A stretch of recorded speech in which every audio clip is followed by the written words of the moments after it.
it's not coming out in the way that Harry or the book publishers wanted it to come out. So it's been an absolute mess as far as the PR of it has gone, because of course I think they wanted these interviews, much publicized and trailed interviews that are happening this weekend, to be the precursor and then the big splash of the book launch on Tuesday. Of course, it hasn't come about that way at all. As you said, there have been two big leaks. Guardian journalists got hold of a copy of the book, we think through a New York bookshop under the counter, and then a Spanish bookshop, or more than one bookshop in Spain possibly, has been selling them. So actually the serialization, which never happened, the book publishers, I think, and Harry didn't want to give any of our tabloids lots of money to serialize this, and now of course lots of newspapers are getting it for free. So we've got this smorgasbord of stories that are dropping like flies this afternoon, and of course we've got the salacious ones, the I took cocaine stories. We've got the very serious ones. My body count, my death count in Afghanistan was 25. And that, of course, John, does raise issues, I think, about his personal security, about which Prince Harry has spoken a lot in the last few years, about how he is at risk. And then I think really the crux of the matter, why did Harry and Meghan leave the royal family? And does this book provide any answers there? And that's where I think the difficulties for the royal family and for Harry and Meghan really crop up. Go on. Because that's going to be rolling and rocking, that story. And these individual headlines that we're dashing through now. Yeah. Again, where do you start?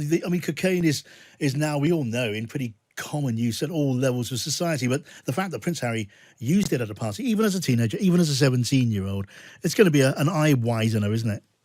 I think it does. And also he seems to admit in this book that not only did he take it, and he said he was unhappy, he wanted to see what it was like, he wanted to experience something different and feel different. I think we can all sympathize with that. And he clearly was a very unhappy, he had lots of reasons to be a very unhappy teenager.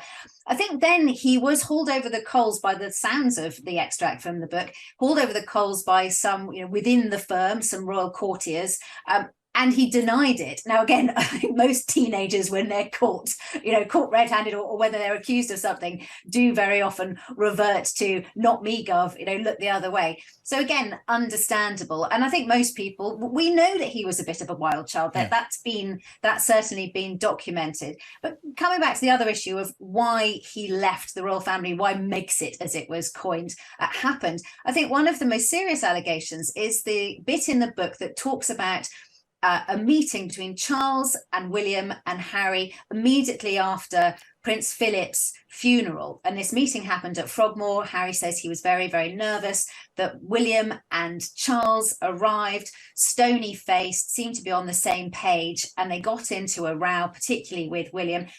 Prince Charles made these really agonizing comment about, "Please, boys, don't make my last years on this planet," I'm paraphrasing, "a misery," which does seem very upsetting, and I think we can all imagine him saying that thing to say. But then the crux of it to me was when Harry said, allegedly, to his brother and his father, "You know why we've left the firm, you know why we felt we had no choice to do what we've done."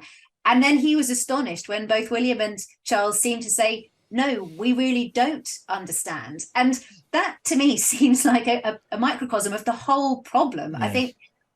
I think Harry thinks it's blazingly obvious that he was doing this to preserve and protect his family. And I think the rest of the royal family didn't get it, and really still don't get it. Yeah, just very much on completely different pages, as are those who will take sides inevitably on both sides of this argument.